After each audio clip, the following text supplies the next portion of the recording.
Hello and welcome to the Ice Guys. This is the show that takes you into the world of the National Hockey League. Every game, every day, from a betting perspective. With pro sports handicappers, Ian Cameron, Alex B. Smith, and various guests from the world of hockey and sports betting.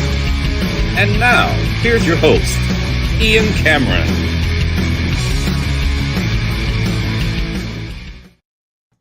Welcome to the Ice Guys, Thursday, November the 7th. Ian Cameron, and look who's coming in out of the bullpen for us here. Yeah, it's a Robinson. It's not the one we normally see at this time on a Thursday. It's Ryan Robinson, pinch hitting, if you will, for his brother Matt, who is apparently he is in a work meeting, but I see him in the chat, so he's doing some chatting during the work meeting. So there you go, multitasking apparently all at once. But Ryan Robinson is with us. Alex B. Smith has his power gone out 10 minutes before the show due to construction near his apartment. So we're hoping to have him at some point. But Ryan Robinson is here with me for this Thursday show. Ryan, good to see you again. How are you? Yeah, I'm doing good. Good to see you too. It's always fun to be on the show and interact with a lot of the familiar names in the chat. So I'm excited. A lot of games tonight. Should be a fun night, and can't wait to go through everything. We always wonder, comparing the Matt and Ryan Robinson brothers, who's a fan of one or over the other. Here's Aaron in the chat saying it's the good-looking Robinson brother. Wow, shots fired at our guy Matty there. Wow, he's in the chat, so he's going to see that, Aaron. But nevertheless, good to have Ryan Robinson. Just briefly on last night, we got a huge card. I want to jump right into it. All I'll say about last night is kind of disappointing with the system play. Only went 1-3. The only thing we got was the first period over, which was very easy with Predators and Capitals, but the full game stayed under. And, of course, both legs of the system play stayed under in the later game with Vegas and Edmonton. But Washington, we did have the Capitals money line, and another great win for the Capitals in that game. Nice 3-2 victory. They just keep on keeping on. Bargain bin special cashes from that game. Alexei Protas at plus 460. Ends up scoring a goal for the Capitals last night. We talked about how well he has played with Dylan Strome and Alex Ovechkin, and he gets on the scoreboard in that one. And a great win for Washington. They just keep on playing some really good hockey. And a 3-2 win for them over the Predators last night. The Detroit Red Wings, cashed with the Red Wings last night on the money line. They get the job done against Chicago, 4-1. Solid road win for the Red Wings, catching the Blackhawks 2 off the road trip. And they certainly took advantage of that.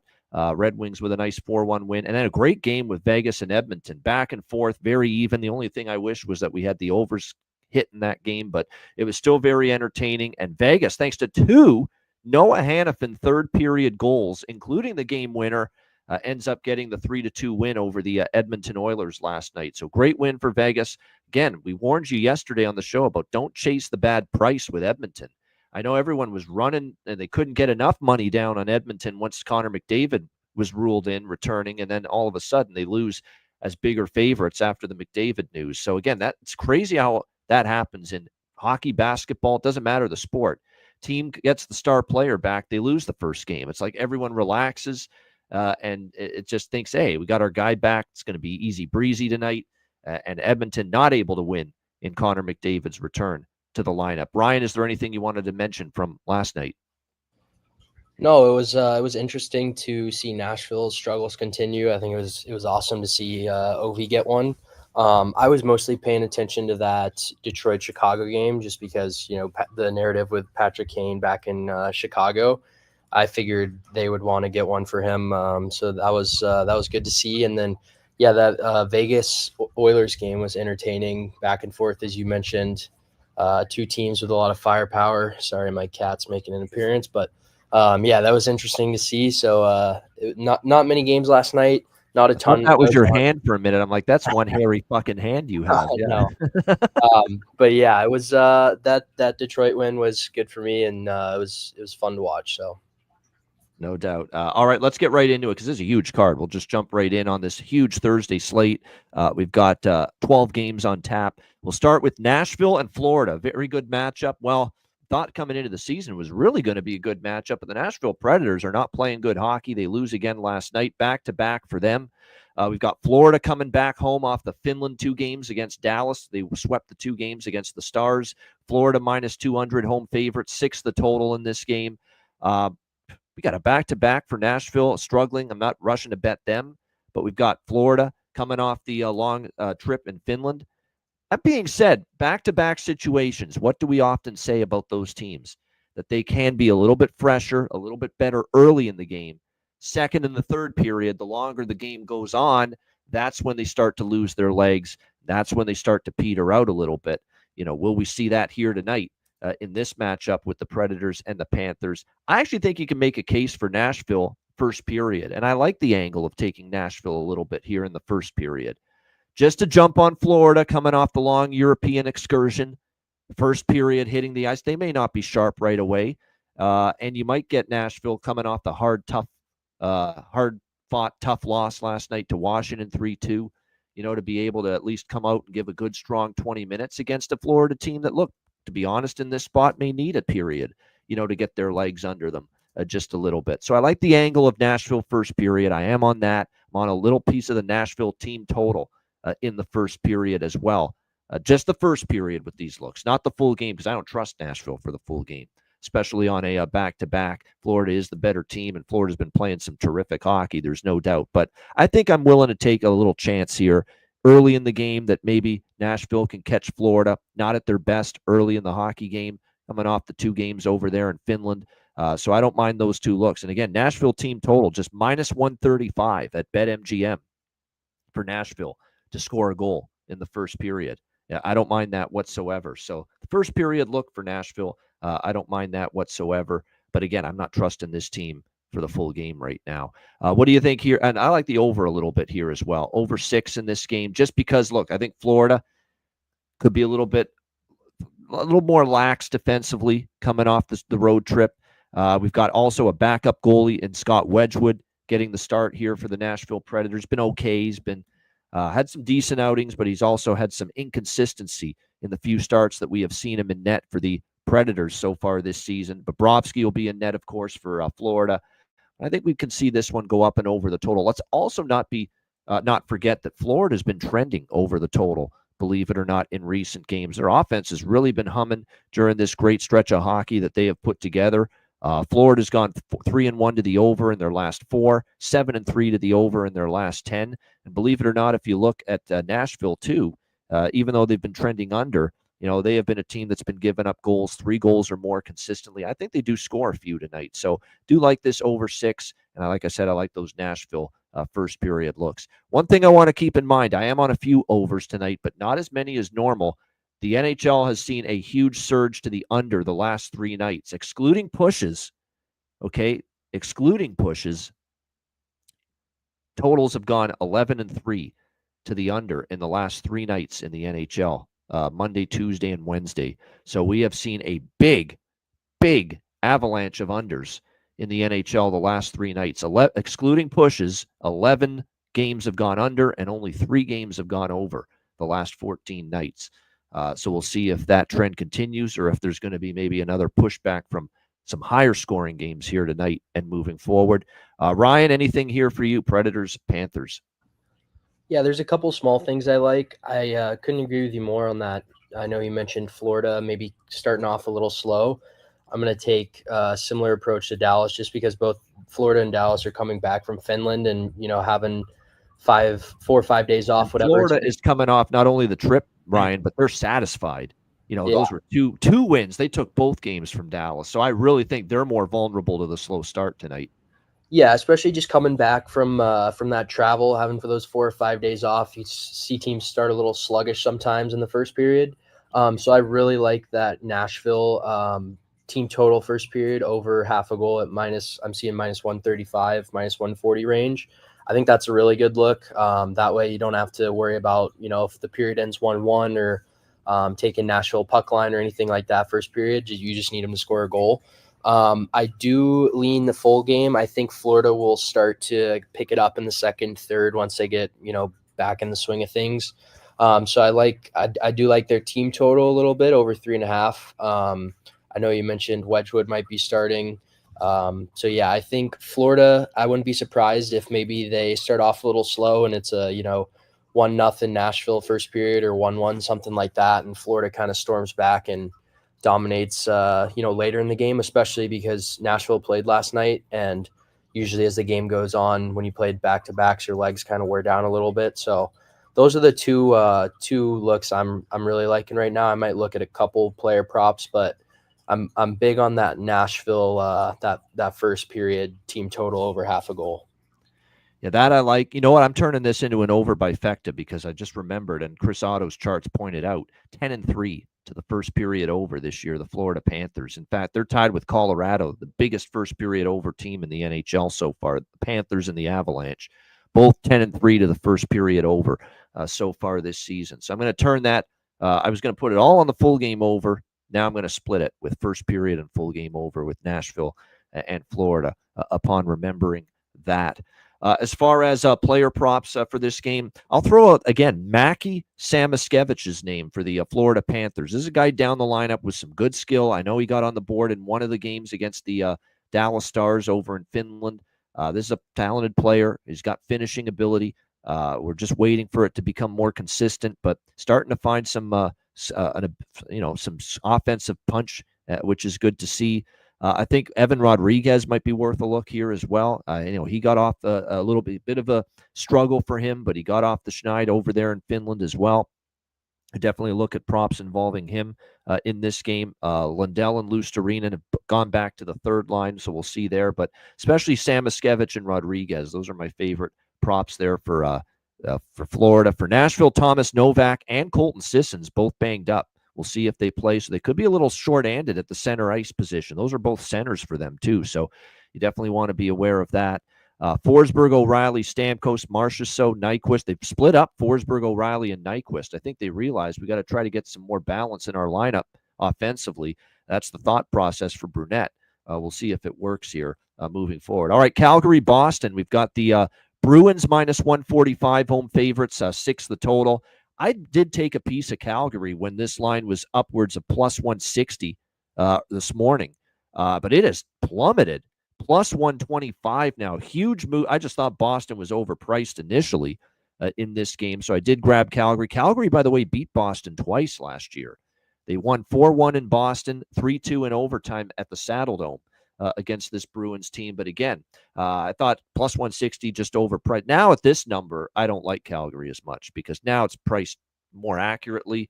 Boston is coming off a shutout loss, so they're going to want to bounce back. But like I said, Calgary played them well last year. I don't trust the Bruins in this kind of a favorite price range.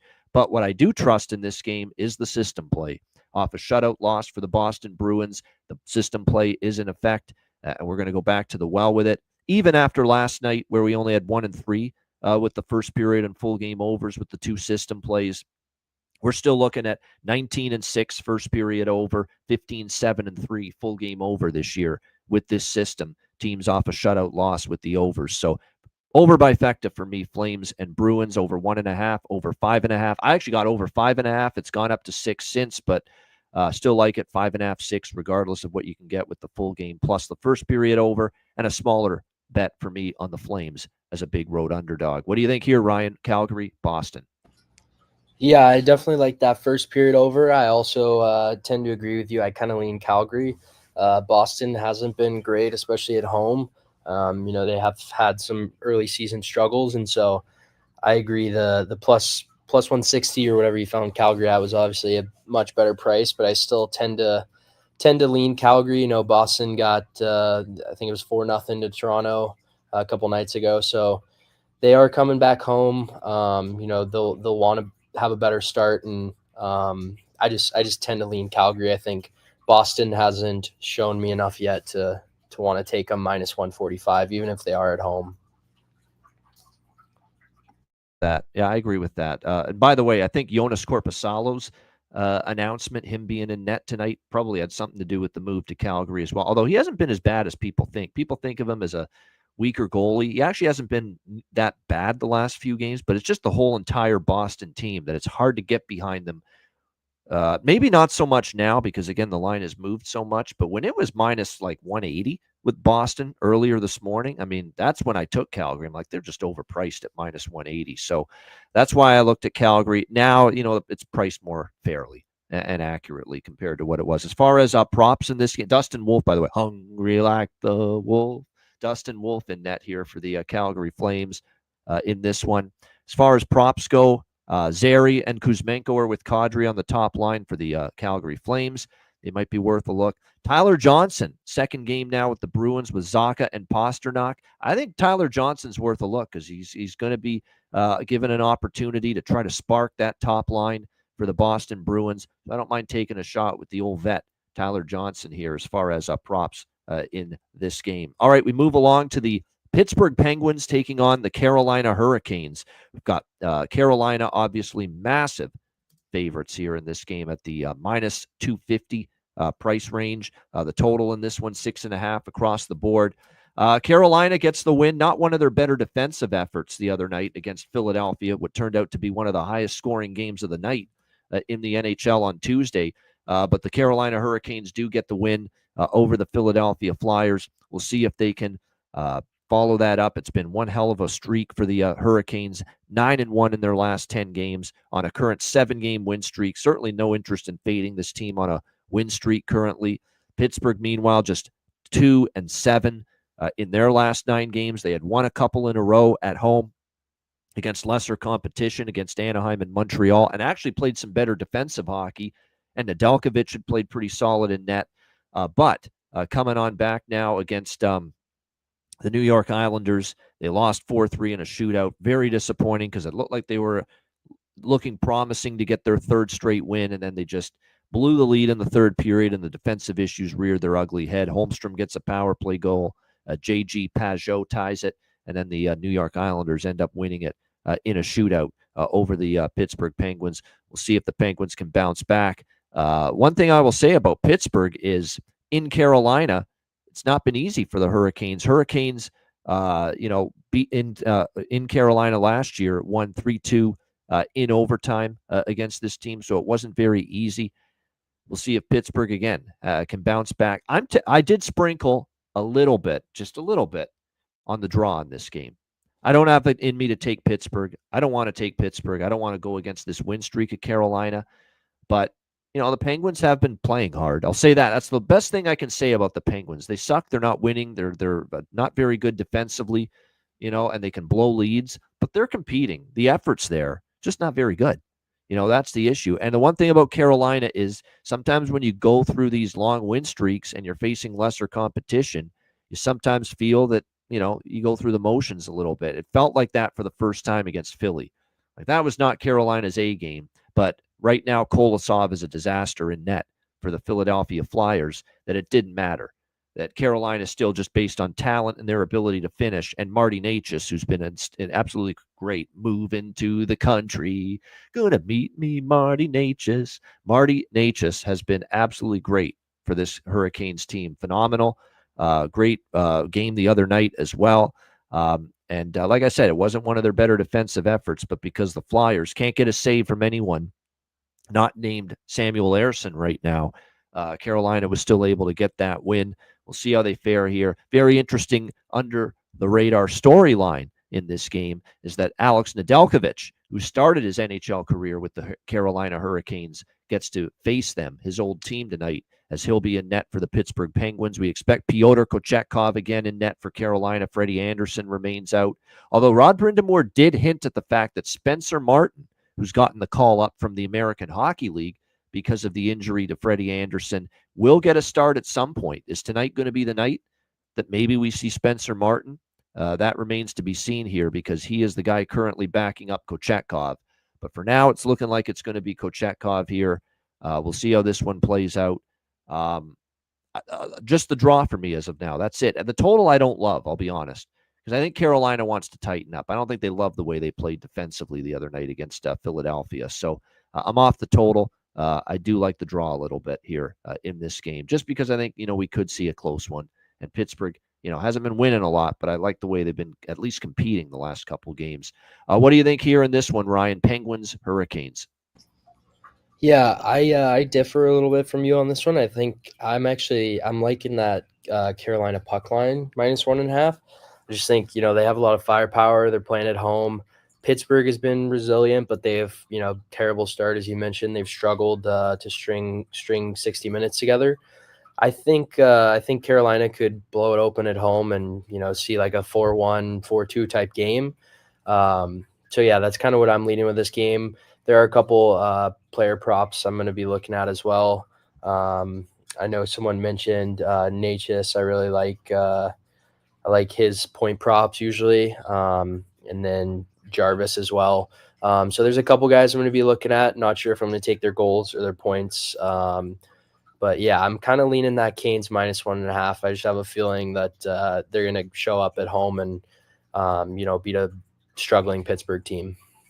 Yeah, it's very interesting. Bailey, God bless you for trying to fade Carolina game in and game out. I know you're trying, but find these spots to for them to lose finally. But I just wish you could find better teams than the Pennsylvania teams to do it with, and bad goaltender. It's not Philly's bad, but Philly's got bad goaltending without Ersson. So that's why I said the other night I can't take Philly. That's why I was on Carolina team total over the other night.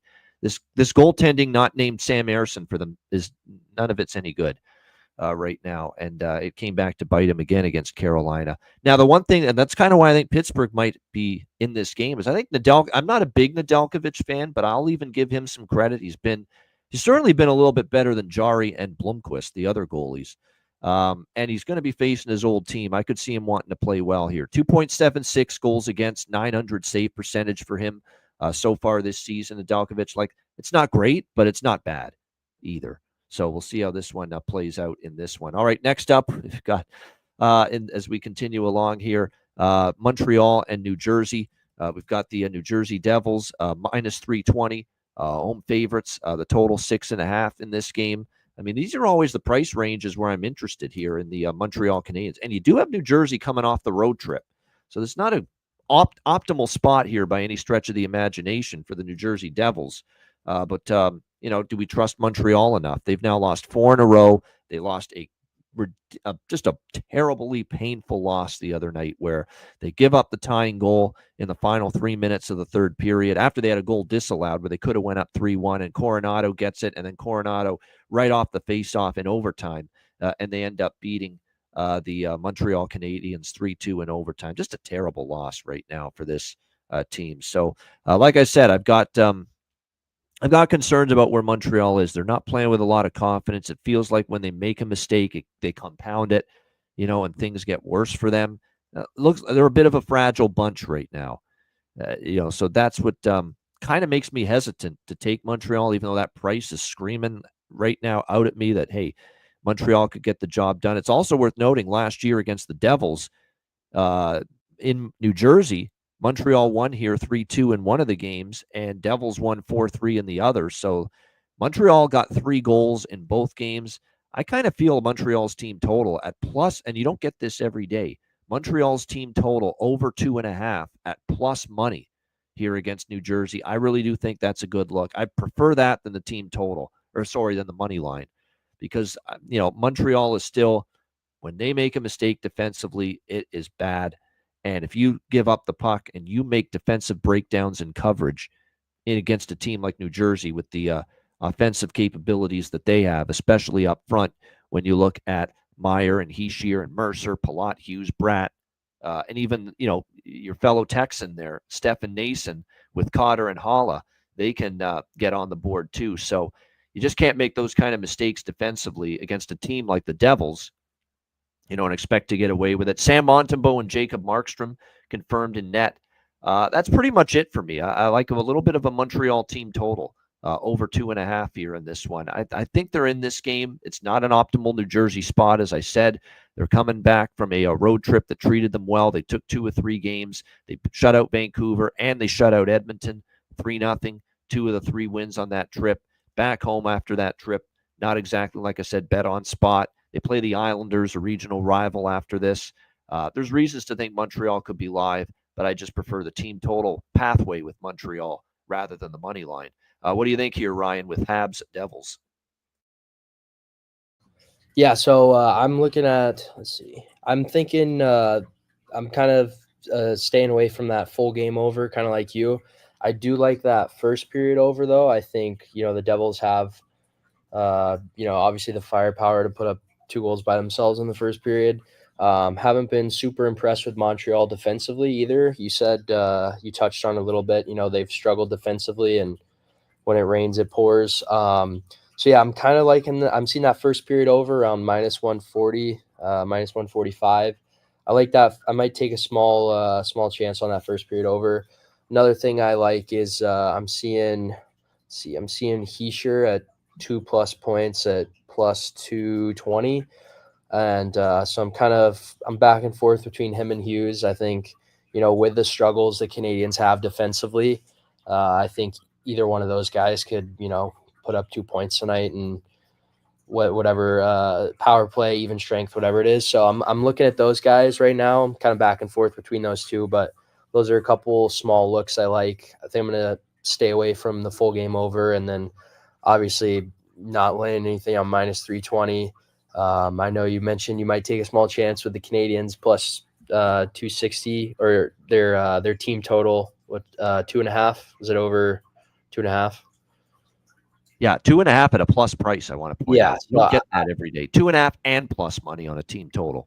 Yeah, I don't see Montreal winning this. It's obviously not worth the -320, but team total 2.5 is definitely worth a look. So might take a small chance on that, but pretty much for me, it's just the first period over, and then I'm liking going back and forth between Hughes and Heischer, 2+ points. So small for me, but that's what I'm looking at. All right, good stuff indeed. All right, and like I said, the team total to me is the best look as far as props. Mercer on the top line, I like the value there. Still with him for New Jersey. For Montreal right now, Alex Newhook, Brendan Gallagher's the guy to go with right now. The old veteran has really caught fire here the last few games. Obviously, it goes without saying Caulfield's always a threat to score, but Brendan Gallagher, all of a sudden, 3 goals in the last 5 games for the Montreal Canadiens, and one of his goals got disallowed as well in recent games. So he's suddenly found a little bit of a solid footing offensively lately for the Canadiens. All right, New York Islanders and Ottawa Senators. Ottawa -140, home favorites, 6 the total here in this game. A goaltender matchup of Varlamov and Anton Forsberg. I'm not a big Anton Forsberg guy, but I will give him credit. He's played marginally better here. A couple of his most recent starts. We'll see how he fares here. And it's not like Linus Ullmark played one of his better games in the last game against Buffalo that they lost 5-1.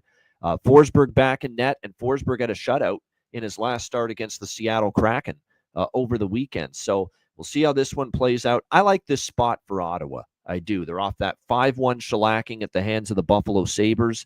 That's not going to sit well with them. It shouldn't. They're back home where they're a strong 5-1 this year at Canadian Tire Center. They've played good hockey at home. Islanders off the comeback win against Pittsburgh, where I don't know if that was so much the Islanders were good or Pittsburgh pissed it away in the third period with a collapse. I think it's more of the latter.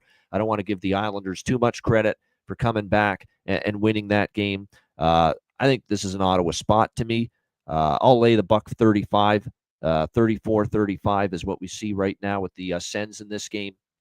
I like Ottawa here. Bounce back spot at home. Forsberg finally had a better game last time out. I think Ottawa money line is the way to go here in this game. Don't trust the Islanders. The Islanders still are one of these teams. When's the last time they've won 2 in a row? They lost to St. Louis. They beat Montreal. They lost to Detroit. They've not been very good off a win, I should say. They beat Montreal, then they lose to Detroit. They beat New Jersey. They lose to Florida. They beat Buffalo. They lose to the Rangers. They have not been good off a win, the New York Islanders, in recent games. So I'm on the Sens here, -135. Might split it up with the team total for the Sens over as well, facing Varlamov here instead of Sorokin. What do you think here in this one, Ryan? Islanders, Senators. Yeah, I'm with you on this one. I like the value that Ottawa has here. They're at home. Don't trust New York too much. Ottawa, I've seen at -140 range for the money line. I like that. Also, might take a small chance with their team total over 3.5. I've seen that the Islanders penalty kills ranked 30th, and the Senators ranked 4th right now. So, if New York takes a couple penalties, 2-3 penalties, you got to think the Sens can get at least 1, maybe 2 on the power play. I'm looking at that team total over 3.5, I'm seeing it at +1. Let's see. It was +110, +120 range. Let's see. Or over +120, yeah. So over 3.5. So I think that could definitely factor in with the power play. Ottawa's power play clicking on all cylinders right now, and the Islanders are struggling on the penalty kill. So I like that look a little bit. I also like Brady Tkachuk to get one. I think I'm seeing him anytime at +130, I think it was. So I just think, especially if they're getting power plays, him and Stützle are going to be all around the net. So +135 for him, anytime goal scorer.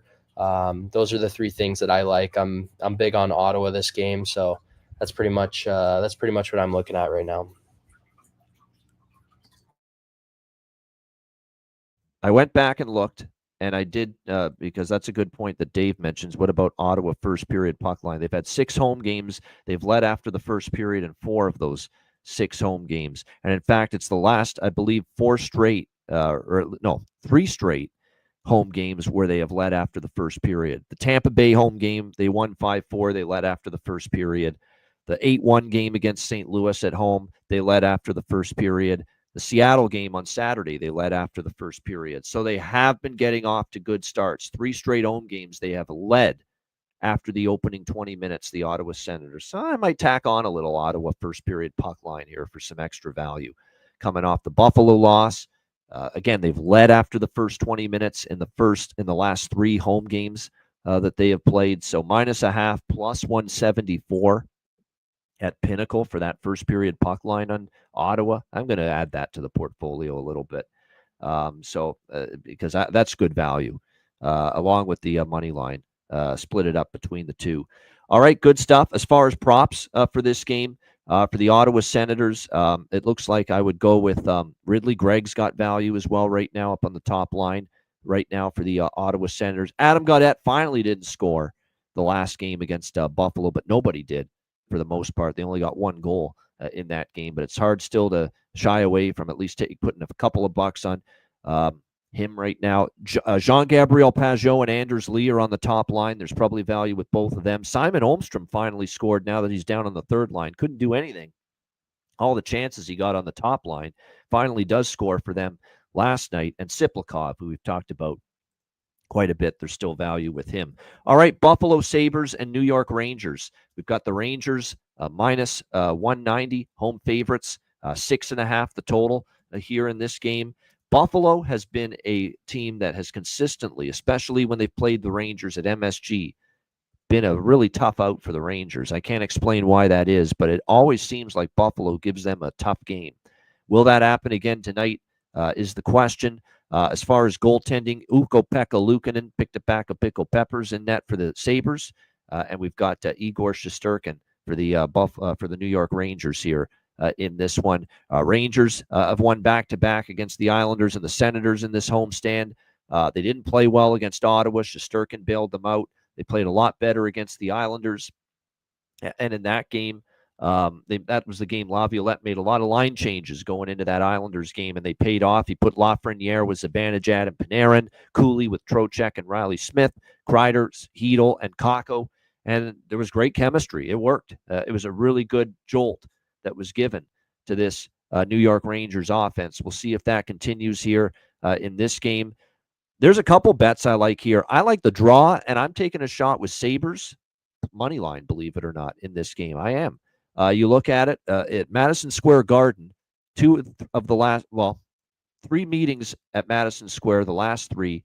Buffalo has won 2 of those games, and the only win for the Rangers was an overtime 4-3 win last December. This has oddly been a very, very competitive series. Buffalo's played well in this building competitively against this Rangers team. We'll see if that continues, but I'm going to take a shot here with the big dog, the Buffalo Sabres, coming off a big win to snap their 3-game losing streak, a team they've played tough at Madison Square Garden against in the past. And the Rangers, too, keep in mind, they go on the road after this. Last game of a homestand, not always the best spot either. And then it's hard for me to pass up the draw given the history. 5 of the last 7 meetings between the Sabres and the Rangers have gone past regulation. So a little bit on Buffalo, a little bit on the draw here in this game as well. I don't know how I feel about the total. Luukkonen played really well last game, and you've got Igor in the other side in net for the Rangers. But the last 3 meetings between these teams was a minimum of 6 goals scored. So do we get that again here? We'll see. Lean over. Maybe I sprinkle on it just a bit, but nothing I'm overly strong on as far as the total here. What do you think in this one, Ryan, with Buffalo and the New York Rangers? Yeah, I know you mentioned it's been a pretty close series. I think I'm honestly leaning a little bit towards the Rangers puck line, playing at home against an Eastern Conference team. I think that the Rangers can come out hot and put up a few goals on Pekka Luukkonen. I know they came off. Both teams are coming off wins, so could see a slow start if it's not like they lost last night and they're on a back-to-back, but. I lean Rangers. I think, if they're up a goal late, Buffalo's going to have to pull the goalie. So I'm leaning towards that Rangers puck line. That's pretty much all I have for this game in terms of side or totals. There are some shot props that I might look at, as well as I don't do it often, but goalie saves. I know the Sabres, especially if they're down, I could see them getting 35, 40 shots, just throwing everything at the net. So there are a couple props in terms of that I might be looking at with like Shesterkin, but overall just the Rangers puck line for me. All right, New York Rangers puck line here for Ryan with the Sabres and Rangers. Peterka, JJ Peterka. As far as Buffalo, he scored the last game, playing still with Thompson and Tuck. Benson and Jason Zucker might be worth a look too for the Sabres. They've picked things up of late. And for the Rangers, Lafreniere with Zibanejad and Panarin. I'm interested. Will Cooley is playing with Trocheck and Smith. I do think Will Cooley's undervalued. Hedl with Kreider and Kreider and Kakko, I should say. He might be worth a goal prop tonight too as well. Phil Hedl has been solid as well the last few games. More assists than goals, but I get that feeling with the opportunity of him centering that line with Kreider. He might have the chance to actually get on the scoreboard as far as goal scoring tonight is concerned. All right, next game on the board here. We've got the Philadelphia Flyers taking on the Tampa Bay Lightning. Tampa Bay minus 210, home favorites in this game. The total 6 across the board in this one. Tampa Bay struggling a little bit at the end of that road trip. They did not finish the road trip all that strong. They end up dropping the last few games of that roadie against Minnesota, Winnipeg, and St. Louis. And they give up 15 goals. That's 5 goals per game on average in those 3 games and those 3 losses to end that 4-game road trip against the Wild, the Jets, and the Blues. So you have a Tampa Bay team looking to bounce back. They are off a road trip, but they're off a disappointing road trip. So while it is the first home game off the road trip, I would expect good focus here from the Lightning, trying to get back on track here in this game. Meanwhile, Philadelphia, after that mini little 2-game win streak with St. Louis and Boston, beating those 2 teams with Ersson in net, who was terrific. Ersson gets hurt early in the rematch against Boston on Saturday at home. They lose 3-0, and Kolosov took over in that game. He gets the start with Ersson out against Carolina, and they get lit up and give up 6 goals in that game. Kolosov is just, you either take the other team or you take their team total over. And that's what I did the other night. I took Carolina team total over. Kolosov is not NHL ready in net. Don't put it off. Fade Kolosov. For those of you that are in Canada, you know that little jingle, the Sokolov Lawyers. We change it now with Kolosov. Don't call it off. Fade Kolosov. That's what we're doing here tonight. Fading Kolosov again, not an NHL-ready goalie. I'm on Tampa Bay team total over 3.5 here, minus 115. Very good price, minimal juice. Lightning team total over 3.5 for me. And yes, Matvei Mishkov, the big news is Torts benching him, not liking his play away from the puck defensively. I don't mind it. He probably could have done this a few games ago because I agree with him. His play away from the puck defensively needs improvement.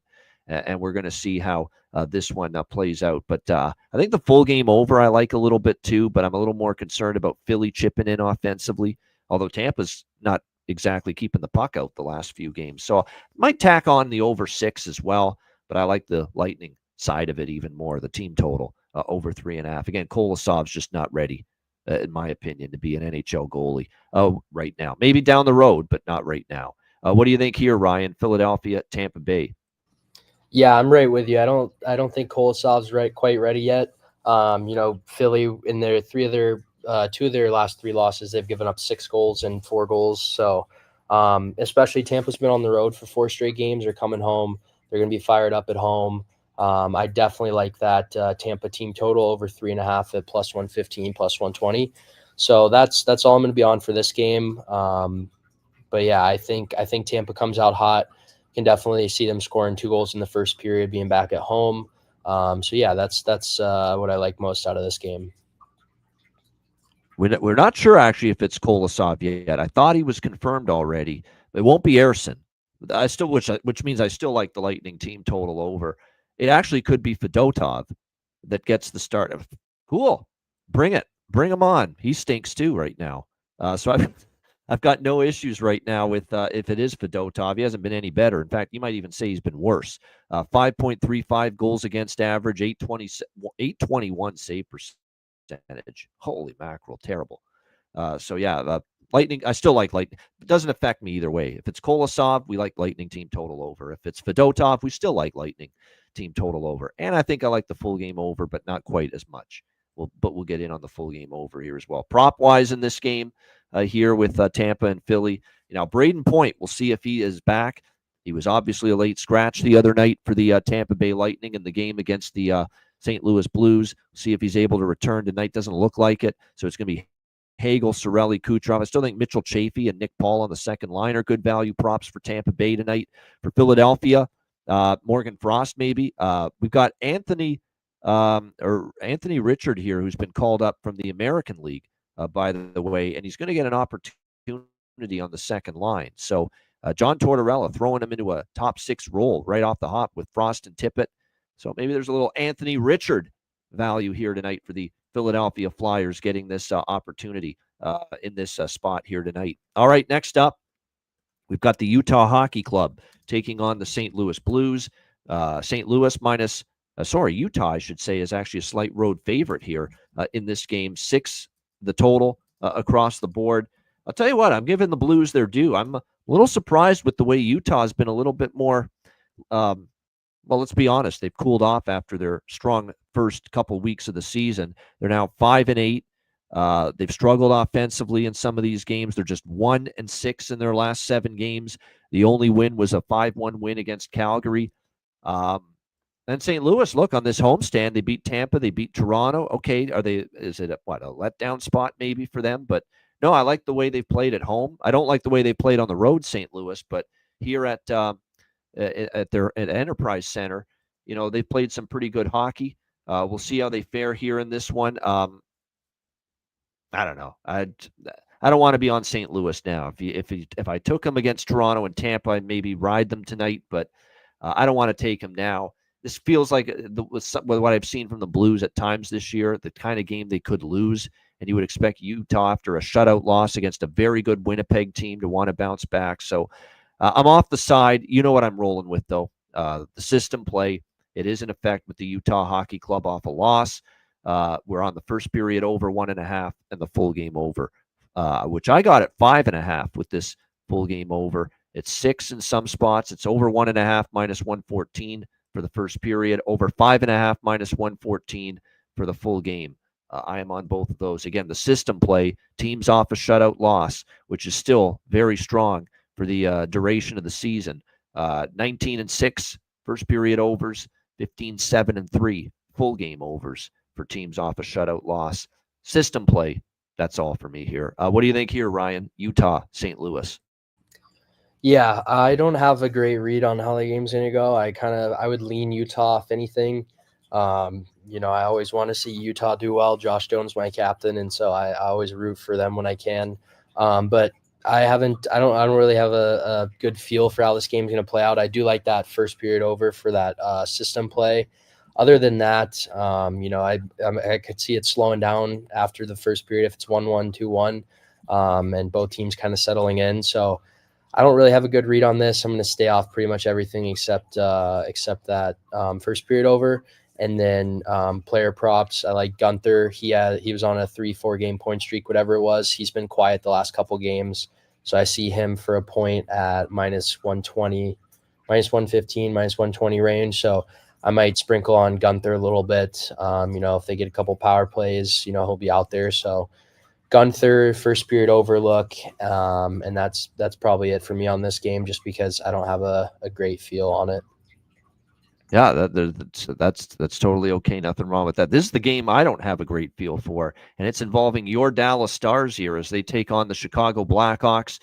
We've got Dallas -320, home favorites, 6 the total in this game. Oh, briefly, as far as the Utah St. Louis game, as far as props, I did want to mention, I believe Dylan Holloway, who we had that scary moment, of course, in the last game for the St. Louis Blues, but looked like he was fine coming off that, and he's back, and he's on the top line with Buchnevich and Neighbors. It would be such a great scene to see him score tonight, and I think he might. I love the Dylan Holloway prop tonight, playing with Buchnevich, and won't you be my neighbor? Jake Neighbors on that top line as well for St. Louis. For the Utah Hockey Club, Ryan mentioned Gunther, maybe Matthias Michelli too on the second line. Could be worth a look, man. Be careful. There's a team struggling to score right now.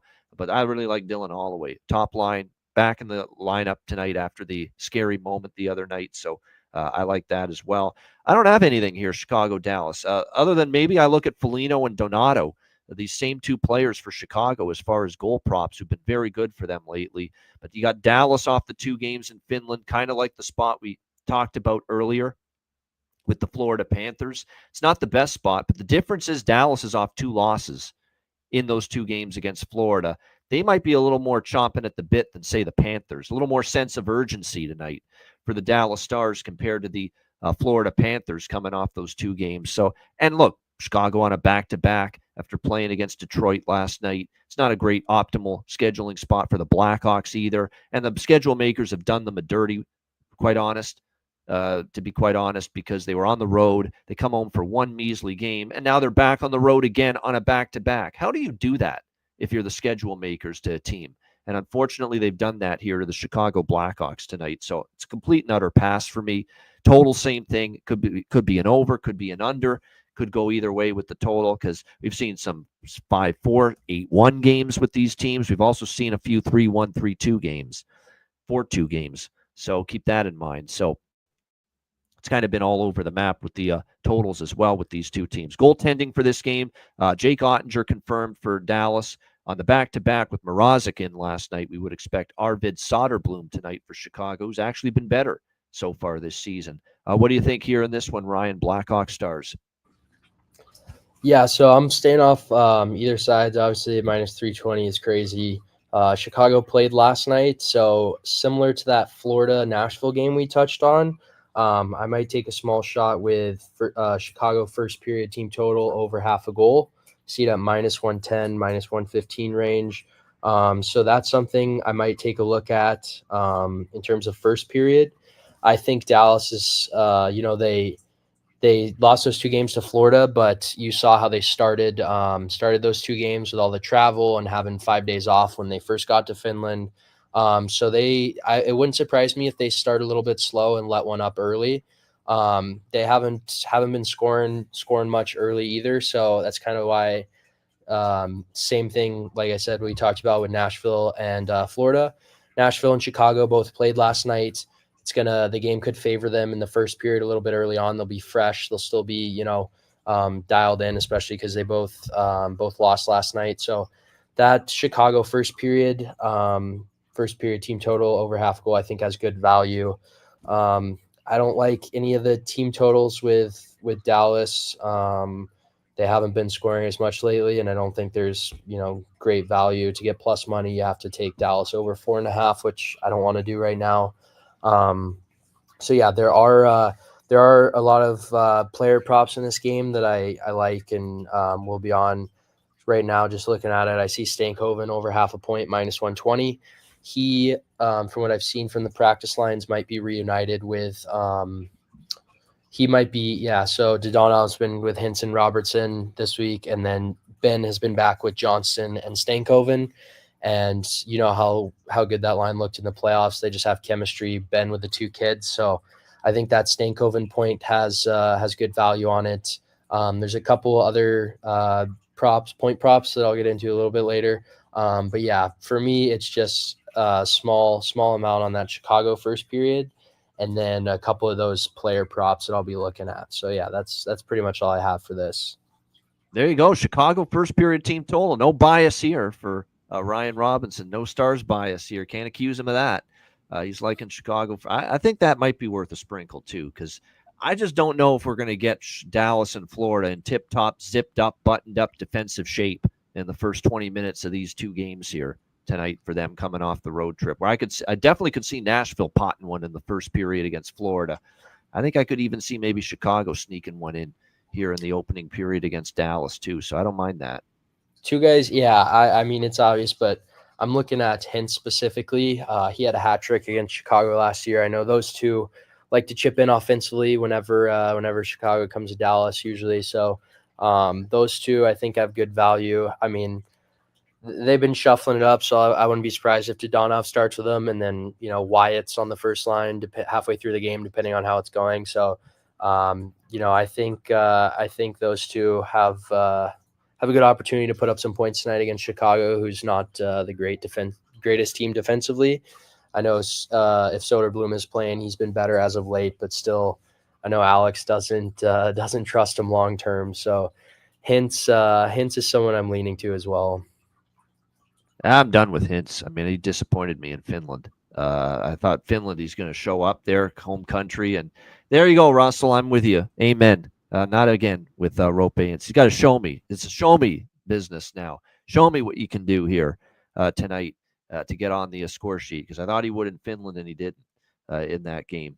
We'll see how he fares here tonight. All right, next up we've got Colorado and Winnipeg, rematch of the first round of the playoffs last year.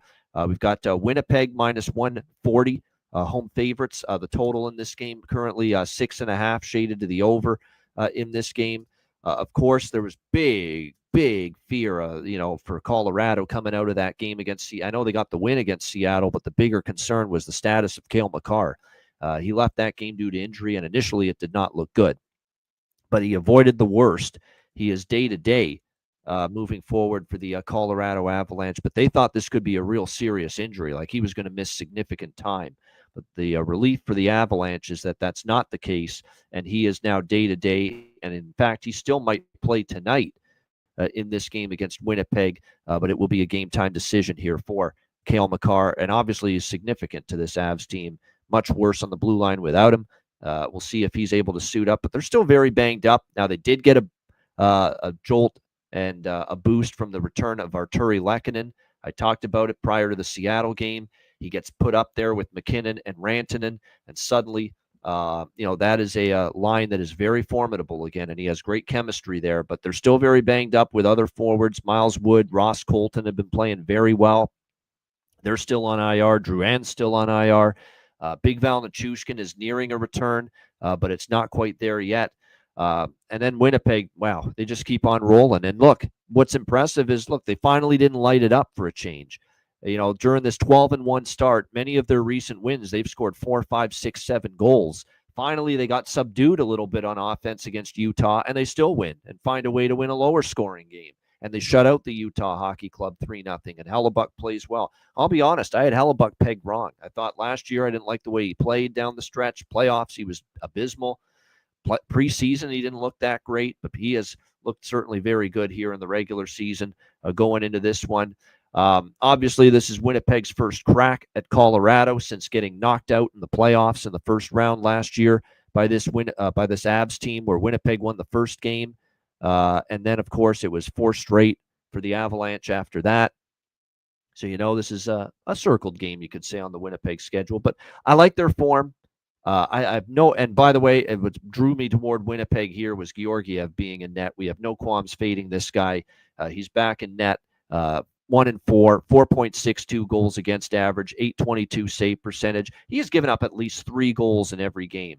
Is this guy ever going to have a game where he gives up just 2 goals ever again, Georgiev? Is that possible anymore at this point? Or is he just going to be Mr. 3, 4, 5, 6 goals allowed every single time here moving forward? So he's been awful.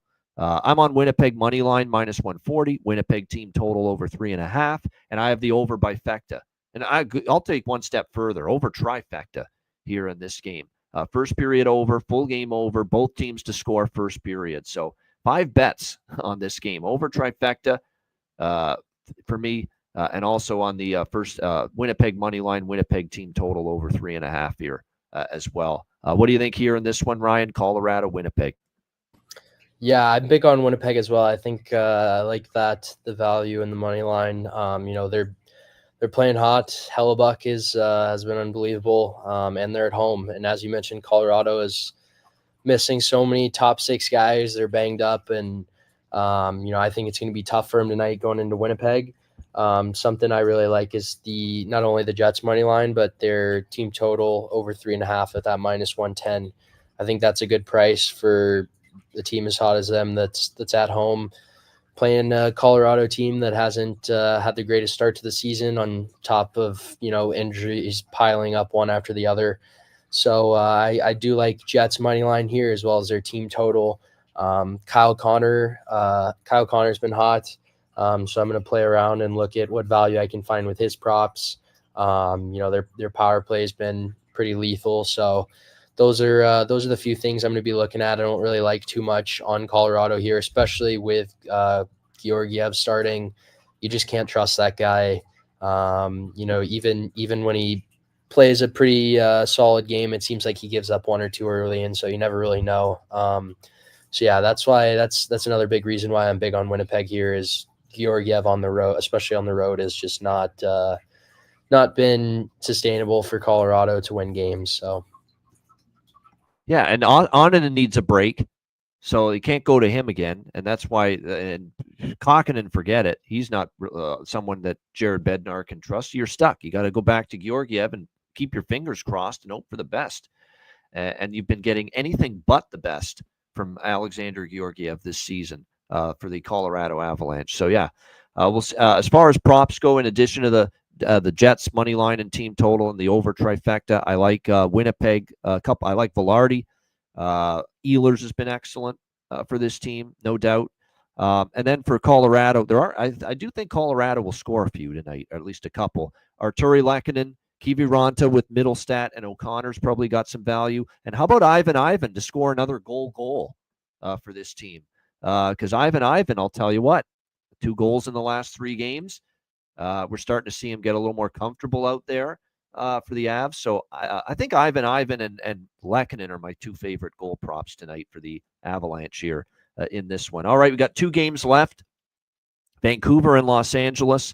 We've got the Vancouver Canucks -120, road favorites, 5.5 the total, pretty much across the board here in this one. Actually, -125 now, LA or for Vancouver. So a little money coming in on the Canucks, and I agree with it. 5-1 on the road. They've been road warriors. They catch LA in a very, very tough spot, in my opinion. They're coming off 2 ultra satisfying road wins in a row against Minnesota and Nashville to wrap up the road trip back to back. Now they're coming home. 3rd game in 4 nights with travel in between each game. It is a very, very dubious spot here for the Kings, coming off those 2 wins, 3rd road game in 4 nights, travel in between. Coming back from the Midwest to the West Coast.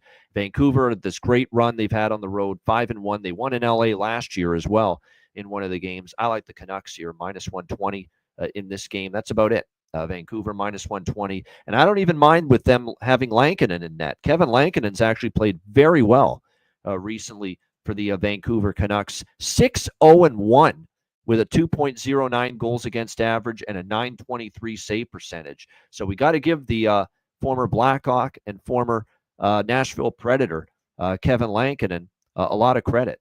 He's having a very good run in between the pipes right now for the Vancouver Canucks. So I like Vancouver here in this spot. This is a brutal spot for LA. 3rd game in 4 nights, travel in between each game, and, of course, the 2 wins. I could see them being a little fat and happy, a little flat here in this one, and Vancouver takes advantage of it. So I like the small road favorite here, Vancouver in this one.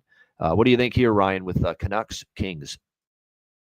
Yeah, I'm right with you. I think LA's coming back home after 2 huge wins and being on the road. Vancouver wants to start to go on a streak and pile some wins together back to back. So I think it'd be a good spot for them in LA tonight. I like that minus 125. Staying off any overs or anything like that. Some in terms of player props, I like Laferriere, however you say it. He Alex Laferriere. There you go. Yeah. played with him in juniors. He was my line mate and lived with him for a bit. He's a good dude, and I used to take his shot props a lot last year and stuff like that. Hit a decent amount. I know he loves to rip the puck. I like Laugh over half a point. I'm seeing a plus 115. So I know Matt has his good luck with Stefan Nace whenever he's on the show. Hopefully I can start a trend with Laugh here, whether it's a goal or assist, whatever. So I'm taking Laugh. I see Matt has anytime goal. I might put a small amount on that as well. But yeah, I think he's been playing on the top line, on the second line, getting more minutes compared to last year. I've seen him with Kopitar and some of the big boys and getting power play minutes. So that's something that I'm going to take as well as Laugh over half a point. Yeah, for me, I like Laferriere is not a bad option. He's not French Canadian, by the way. He's from New Jersey. We have to always remember that. People think he's a Quebecer. He's not. He's from New Jersey. But that's the Laferriere always gives people that thought. But I like Byfield, who finally got off the schneid for the Kings, and Warren Fogle for the Kings as well. And then for Vancouver, I like Pius Suter on the second line lately with Elias Pettersson and Connor Garland, and he's really stepped things up for the Canucks. He's been starting to find the back of the net.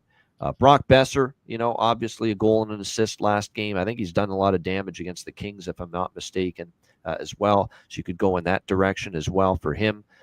So those are some of the props I'd look at in that game with the Canucks and the Kings. All right, next up, final game of this big Thursday card, Minnesota Wild, San Jose Sharks. We've got Minnesota minus 260 road favorites in this game, and the total currently at 6, pretty much across the board.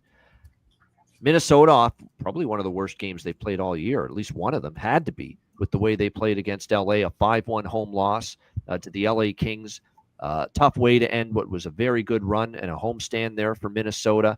But now they start a road trip, looking to respond following that defeat to the LA Kings. Don't be fooled by San Jose's win against Columbus last night. I'll take it because I had a piece of the Sharks in that game, but they needed Vitek Vanacek to bail them out and put on the performance of a lifetime. 50 shots for the Columbus Blue Jackets in that game. Basically Vanacek stole it from them, stole it for San Jose from Columbus, and they get the 2-1 overtime win. Alex Wenberg gets the overtime winner for the Sharks in that game. Yes, Macklin Celebrini came back, and this will be his second game, so he'll feel more comfortable. And I know San Jose's played, 4-1 in their last 5 games. Maybe we shouldn't be betting against San Jose, getting a home underdog price like this, 4-1 in their last 5 games. But Minnesota's owned them. They've won 4 straight, the Wild over the Sharks. Last 2 times they've played them here in the Shark Tank, 5-2, 6-2 final scores in favor of the Wild. So the Wild have really had a good run of it here against this San Jose team. Marc-Andre Fleury in net for the Wild tonight, it looks like, and Vitek Vanacek back in net for the Sharks, which I'm not at all surprised by, that Ryan Warsofsky is going to run back Vanacek after just a brilliant performance, stealing 2 points for them the other night against the Columbus Blue Jackets. So what I like here is Minnesota team total over. I prefer that. Then you can go puck line if you want, but I just feel better about the team total over 3.5, around minus 115, minus 120. We'll dare Vitek Vanacek to be that good again, because let's be honest, it's a guy that didn't fly in Washington, didn't hold up there, didn't hold up in New Jersey as a legit goaltender, and too much inconsistency in his game. Okay, he's had 2 pretty good starts in a row, Jackets and Kings. But the fact is, before that, he had given up almost 3 goals or more in almost every start. And just from what I've seen over the last, 5 years he's been in the league, Vanacek usually does not go more than 2 starts in a row without a clunker. And it could be tonight maybe for him after facing that many shots. Sometimes you get that with the lower level goalies when they have one of those outlier performances like that, 50 shots faced, and he steals a win for them against Columbus. A lot of times not able to follow it up the next game. So I'm going to take Minnesota here. Team total over 3.5. What do you think here, Ryan? Final game, Wild Sharks. Yeah, I'm honestly going to stay off this one as well. With Vanacek, you know, he maybe he comes out and plays the same way. You know, has a 35-40 save performance, whatever. Maybe he lays an egg and the Wild win 5-1. I don't know. There's just not. I don't feel comfortable laying plus 210 with the Sharks. Obviously, playing against Minnesota, who's been playing great hockey. So I'm probably just going to stay off this altogether with sides, totals, you know, everything like that. I don't really have a good read on, you know, if San Jose is going to put up a fight and have it be a close game, or if Minnesota is going to run away with it early. So I'm gonna back off this one. Nothing wrong with that. I want to point out about Kirill the Thrill Kaprizov. This is a guy that after a couple of games, he doesn't have had a point in the last 2 games. He didn't have a point against Toronto, even though they won that game, and he didn't have a point against LA the other night. So he's gone back-to-back games without scoring a point for the Minnesota Wild. But let's remember that before these last 2 games where he's been held off the score sheet, Kaprizov, I think, was on a run of 7 straight games with multi-points. 7 straight multi-point games before the last 2 games where he did not score a single point. This could be the night he explodes. Because if you look at last year, the last time they played in San Jose was last year in April. 6-2 was the final score in favor of the San Jose Sharks. In that game, Kaprizov had 2 goals, 3 and an assist. He had 3 points in that game for the Minnesota Wild. 5-2 the year before in San Jose. Minnesota won there 5-2. And I believe in that game, I'd actually see if he even played. Did he play? Or was that a game where he was injured? Let me see. No, he didn't play that night. But it was last year. He had 2 goals and an assist, 3 points in San Jose. I feel an explosion coming for Kaprizov. So this is a spot where I'm actually going to look at Kaprizov over 1.5 points, which is even money. You could even go a step further and take over 2.5 points at plus money. And you could even sprinkle on a multi-goal night for Kaprizov because he did score 2 goals last year in San Jose against the Sharks. So I feel it's a good Kaprizov prop night here in this game against San Jose. You're off a loss. You're now have not hit the score sheet, held without a single point in the last 2 games against the Leafs and Kings. It feels like a good time to maybe jump on the Kirill the Thrill Kaprizov props here to bounce back offensively tonight. Rossi worth a look as well as far as goal prop. Boldy as well. And for San Jose, you know, again, with them, you look at Wenberg up on the second line, did score the overtime winner the other night, worth a look. You basically want to keep your goal props to the top 6. They're not getting much of anything from Dellandrea, Sturm, Grundstrom, Luke Cunnin, even Barclay Goodrow. Maybe Will Smith on the third line can chip in, but a lot of the offense, whatever offense San Jose is getting, it's coming from the top 6 forward group only right now. Great stuff with Ryan Robinson, last-second replacement here, jumping in to fill in for Matt. And, of course, Alex has had no power this afternoon with the construction in his area, so we'll get Alex back tomorrow for the Friday edition. Hit the like button, everyone watching on YouTube, and shout out to everyone watching, regardless of what platform it is, Twitter, X, Facebook, or YouTube. Thank you, as always, for tuning into the Ice Guys show, and thank you, as always, for being a Patreon member. And if you're not a Patreon member yet, what are you waiting for? Bonus content, totals, charts, and more. Exclusive articles. We're going to have exclusive live betcast later this season as well for Patreon members only. And, of course, the daily betting card each and every day. Sides, totals, player props posted each and every day on the Patreon page. Just $10 per month to be an Ice Guys Patreon member. And again, your subscription goes a long way to supporting the show. Patreon.com/Ice Guys, just $10 a month. And again, make sure you check out the Ice Guys store as well. Get your gear and your merch right now over at iceguys.myspreadshop.com. I was going to hold off until tomorrow to make that announcement, Russell, the next betcast, but we've decided on the date, so I'll just announce it now. Tuesday, November 19th. Tuesday, November 19th, 7 o'clock p.m. Eastern, will be our November Ice Guys Live betcast. So that's, again, a week and a half from now. It was either going to be that Tuesday or the following Tuesday. We didn't want to have it close to Thanksgiving. You know, people are going to be traveling in the States, so we're going to have it the week before U.S. Thanksgiving, Tuesday, November 19th, 7 p.m. Eastern Time. That will be our November Ice Guys live betcast. So again, make sure you join us for that.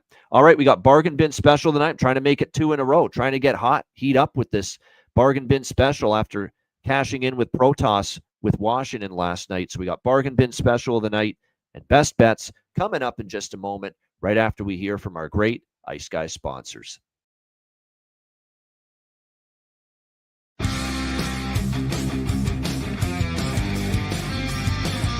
Support for the Ice Guys podcast is provided by Boston Hemp Incorporated, Manscaped, Power Play Sportsbook, Raise Your Game, Tailgater Social, and a big thank you to all that subscribe to the Ice Guys Patreon page.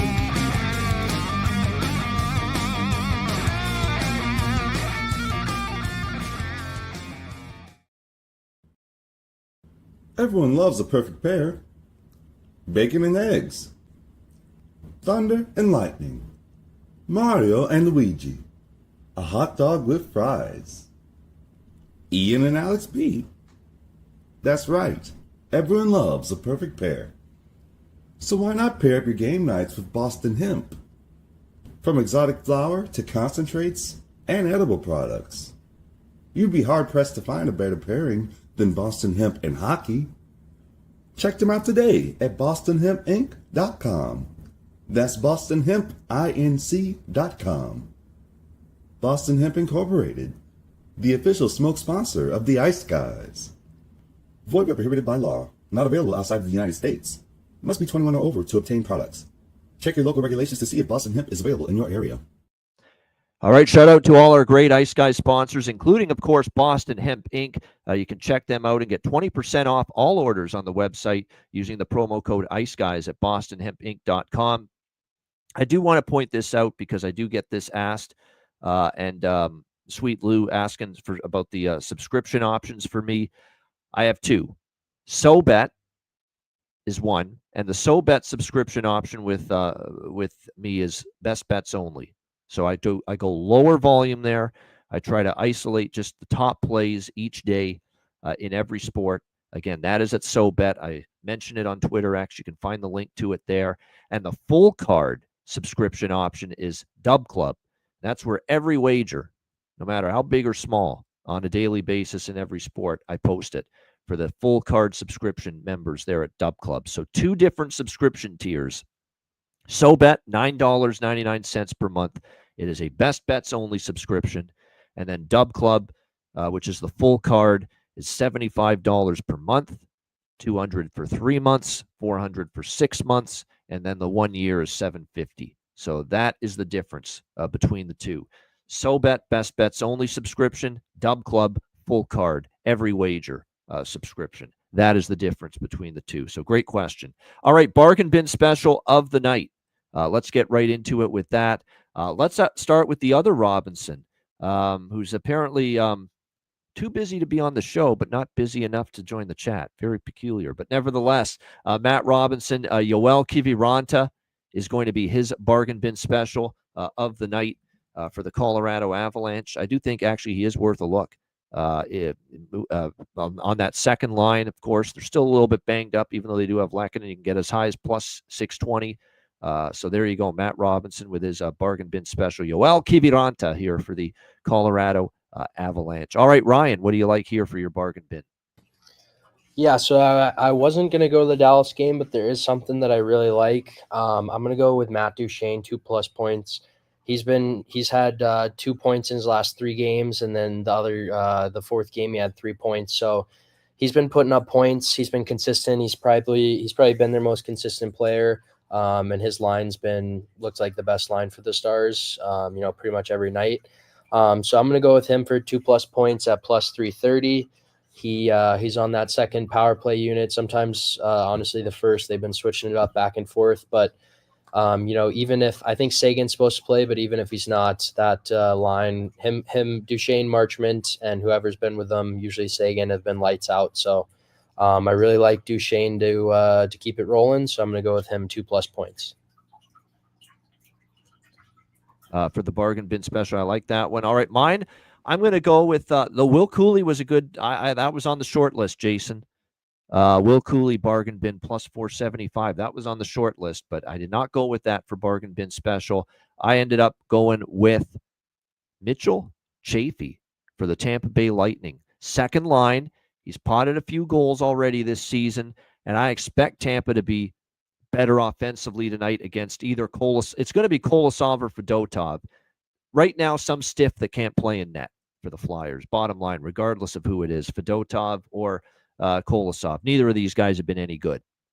So I expect the Lightning to be able to score some goals tonight back home after a tough end of the road trip. And Mitchell Chaffee is up on that second line right now for them. So that's who I'm going with. Mitchell Chaffee, Tampa Bay Lightning, plus 450 at Bet Rivers for my bargain bin special of the night. All right, best bets.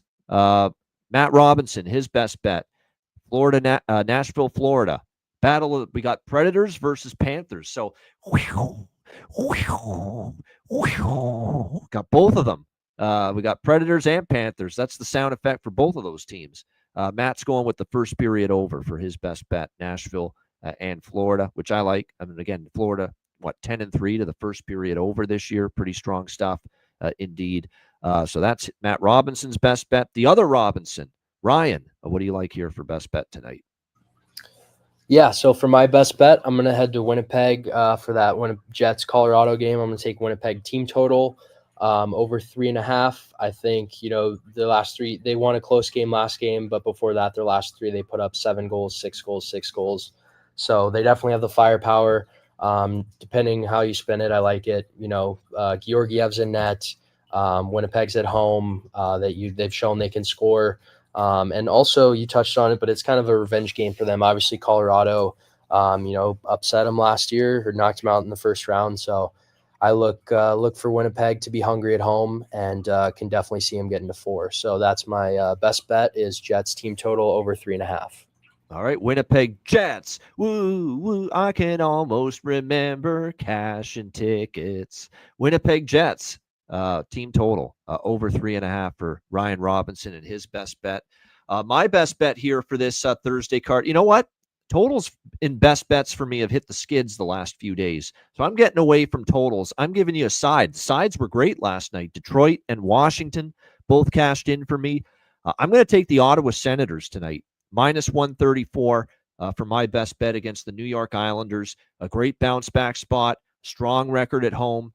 I think they get the job done tonight against the Islanders, who have not been good off a win, and you get Ottawa off a loss that won't sit well with them against the Sabres. I know I got to trust Forsberg in net, but Forsberg's off one of his better performances in a 3-0 shutout against Seattle in his last start. So Ottawa Senators, minus 134 for my best bet. I like their first period puck line as well, but I will go with Ottawa first period money line here, minus 134 for my best bet here for this Thursday NHL card. Shout out to everyone in the chat.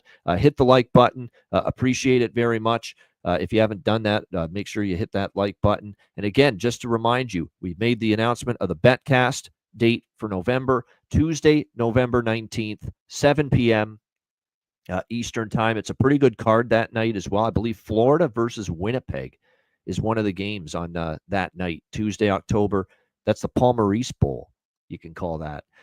Paul Maurice against his old team, who he still has a very soft place in his heart for the Winnipeg Jets. So the Paul Maurice Bowl coming up on that night of the Betcast, Tuesday, November 19th at 7 p.m. Eastern time. So that is one of many pretty solid games that night. So we're looking forward to the Betcast, Tuesday, November 19th, 7 p.m. Eastern time.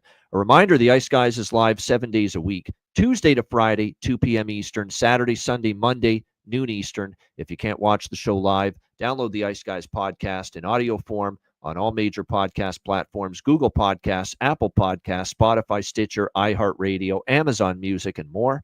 Download the Ice Guys podcast when you can't watch the show live. Ryan, any last words before we shut her down? Thanks for hopping in last minute. Yeah, no, definitely. I'm excited for a big slate of hockey tonight. It's always good hopping on. I know I mentioned this to you before, but I broke my fibula last week, so I've pretty much just been laying in bed, pretty out of it with the medicine and stuff I've been taking. So it's a perfect time to just watch hockey, relax, and yeah, I'm always excited for a big night of hockey. So I'm really particularly excited to watch that Colorado Winnipeg game. See if Winnipeg shows up big time at home. It'll be interesting to see if my Stars lay an egg early against Chicago or not. But overall, it's always fun hopping on. I love reading the chat and getting their thoughts. So thanks for having me on. There we go. Great job, Ryan Robinson. I'm Ian Cameron. Have a great Thursday night. Enjoy the games and good luck. Back tomorrow on Friday for another edition of the Ice Guys.